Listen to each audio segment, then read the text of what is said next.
Pirmasis negaluojantį žmogų nustatyti bandys Andžejus Kučinskis. Vyras yra dalyvavęs to paties pavadinimo laidoje Rusijoje. Psichinių ir intelektualinių tyrimų specialistų prisistatantis vyriškis kaimyninėje šalyje pranoko tūkstančius konkurentų tam, kad parodytų savo sugebėjimus didžiulio populiarumo sulaukusioje laidoje. Andžejus nutarė savo jėgas išbandyti ir Lietuvoje. Dviejose palatose guli 6 vyrai, vienas iš jų yra prieš 2 savaitės operuotas. Jūsų užduotis nustatyti žmogų, kuriam buvo atlikta operacija ir kuo tiksliau pasakyti, kuri kūno dalis operuota.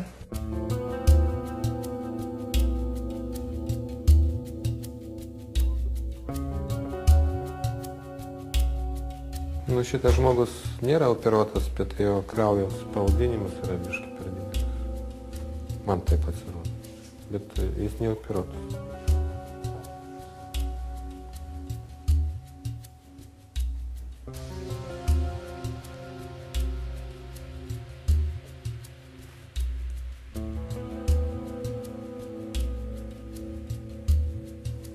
Šitas žmogus sveikas.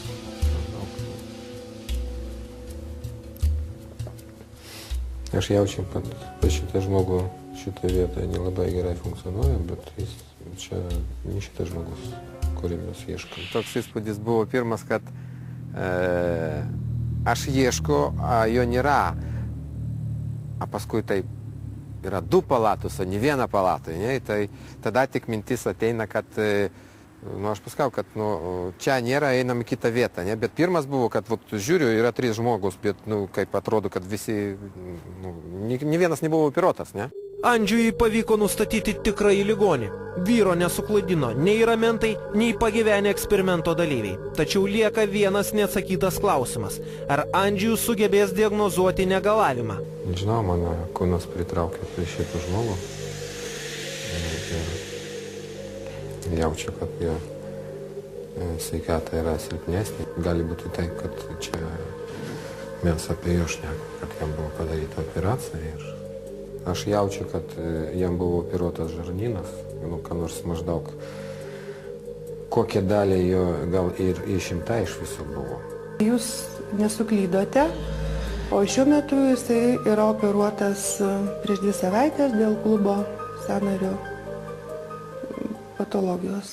Pavyko man surasti tą žmogų, paskui tik nežinojau, kokia problema ir kokia buvo operacija, tai tiksliai negalėjau pasakyti.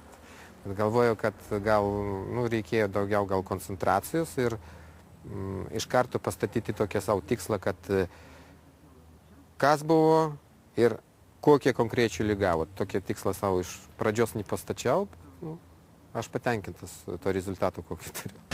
Ekstrasensų mūšio arena išeina ankstesnio eksperimento metu puikiai pasirodęs Andžejus. Prieš jūsų akis yra 4 vokai, juose yra 4 žmonių nuotraukos. Šalia kiekvieno voko jūs matote plaukų sruogas. Čia yra 3 vyrų ir 1 moters plaukų sruogos. Jums reikės pasakyti, kuri iš šitų sruogų yra moters sruoga. Galite naudotis viskuo, ką turite. Jeigu mano energetinis laukas netrukdo jums dirbti, tai aš mielai stebėsiu šį procesą. Taip, jūs galite naudoti viską. Taip, panaudosiu 2 amuletus. Čia yra asmeniškai, šitas tobulinė psichinė energija, čia tokia yra truputį stresas, todėl kad reikia pasirinkti iš 4. Pabandžiau išnaudoti porą amuletų. Aš galvoju, kad jį man padėjo daugiau sukoncentruoti savo jėgos. Ekstrasensai mato širdimi? Mato. Ar akimis?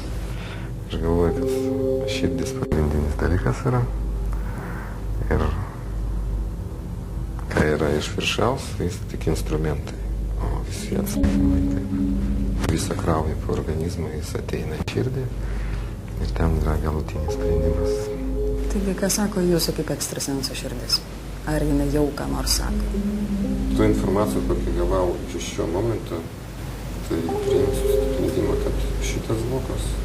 Gerai, pasižiūrėkime, ką sako jūsų vyriška intuicija. Ar čia iš tiesų yra moters sruoga? Jo visi susirinkti atsinešti įrankiai, prietaisai, tos plokštelės, visą tai turėjo pademonstruoti, kad prieš mus sėdi toks jau toks įspūdingas, galingas ekstrasensas.